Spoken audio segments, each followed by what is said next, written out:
Mr. Louis Ng.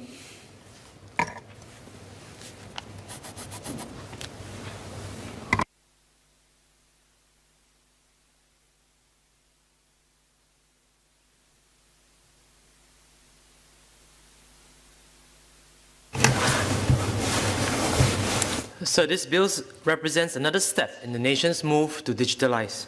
A smooth transition to the new electronic transaction system for LPAs will simplify the process of making and assessing LPAs. However, if not managed well, the transition can cause more errors and put users off the new electronic transaction system.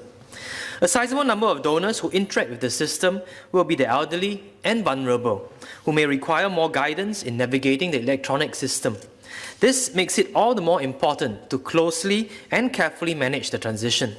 I have 4 points of clarification on this bill on the transition process.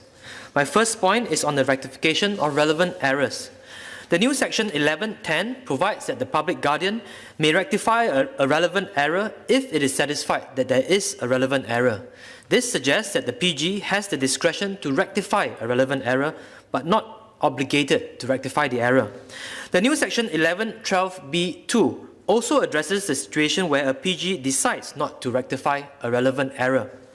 Can PALSEC clarify under what circumstances will the PG not rectify a relevant error?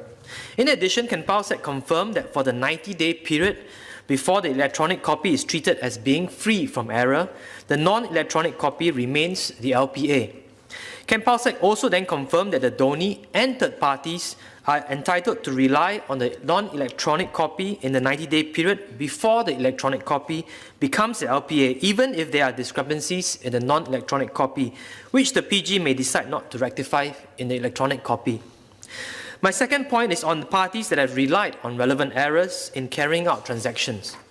The new subsection 10D3 provides that where an error or omission has been corrected, the error or omission is treated as not having occurred. The new subsection 16A2 provides that if an electronic copy of a non-electronic LPA has a relevant error, a person who transacts in good faith without knowing of the error is entitled to rely on the electronic copy for that transaction. Where a transaction is entered based on a relevant error, which is corrected, can PALSEC clarify the effect of the correction on the transaction? Does the transaction remain valid, or will the transaction be unwound? I ask this because according to section 10D3, the error is treated as not having occurred, which may mean that the basis of the transaction no longer exists and should be unwound.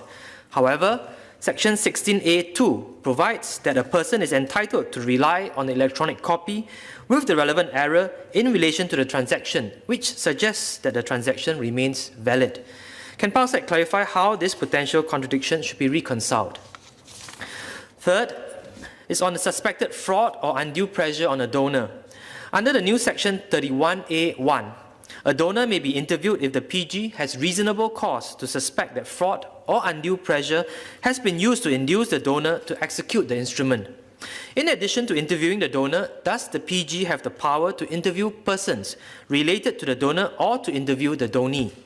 In the event that the PG is of the view that there is sufficient evidence to show that fraud or undue pressure was in fact used to induce the donor to execute the instrument, will the PG intervene regardless of the donor's stated wishes?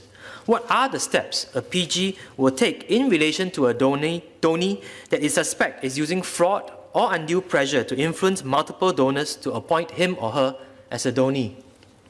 My fourth point is on how the transition to the electronic transaction system will be implemented. The new section 10C1 requires a person to use the electronic transaction system if they wish to register an instrument to create an LPA.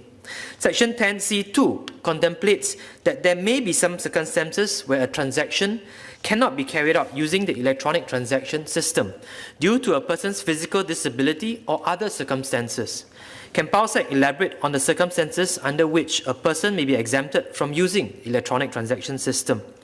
The elderly and the vulnerable who may use and need the LPA most may also be the demographic that face the most difficulties using this new electronic transaction system. I'm glad that the Office of Public Guardian has already shared its many initiatives and roadshows to educate and provide assistance for using the electronic transaction system. The UK has also implemented an online system for LPAs. The UK took a gradual rollout approach to their 4 million registered LPAs by opening up the system in batches to LPAs registered in different years.